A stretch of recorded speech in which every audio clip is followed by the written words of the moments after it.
ஒரு chicken recipe இருக்கணும் bro. ஆனா, அந்த சிக்கன் ரெசிபி வந்து நம்ம டெய்லியும் கன்சியூம் பண்ணணும். சலிக்கவே சலிக்கக்கூடாது. ஸோ, அந்த மாரி சிக்கன் ரெசிபி ஏதாச்சும் இருக்கா ப்ரோன்னு கேட்டீங்கன்னா, இருக்கு.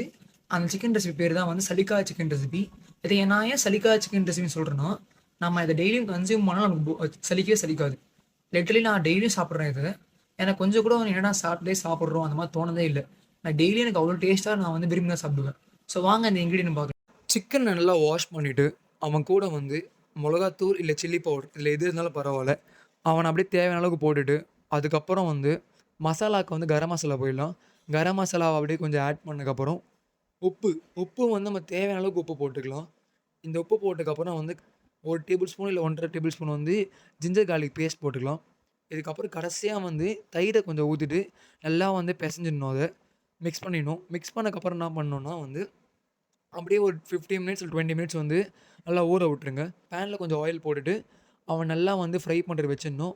ஒரு டிப்ஸ் சொல்லவா? என்னன்னா வந்து அந்த பேன் வைக்கும்போது, அந்த பேனுக்கு மேல ஒரு தட்டு வச்சீங்கன்னா, அந்த சிக்கன்ல இருக்க அந்த வாட்டர்லாம் வந்து அப்படியே வெளிய வந்துரும். அந்த வாட்டர வந்து நீங்க திருப்பியும் நல்லா வந்து குக் பண்ணும்போது, உங்களுக்கு வந்து ஒரு கிரில் டெக்ஸ்சருக்கு வரும். ஓகேங்களா? அப்புறம் இங்க ஒரு பச்சை கலர் ஒருத்தர் இருக்கான் பார்த்தீங்களா? இவன எப்படி பண்றேன்னு நான் அடுத்த வீடியோல சொல்றேன். மறக்காம என்ன ஃபாலோ பண்ணிக்கோங்க.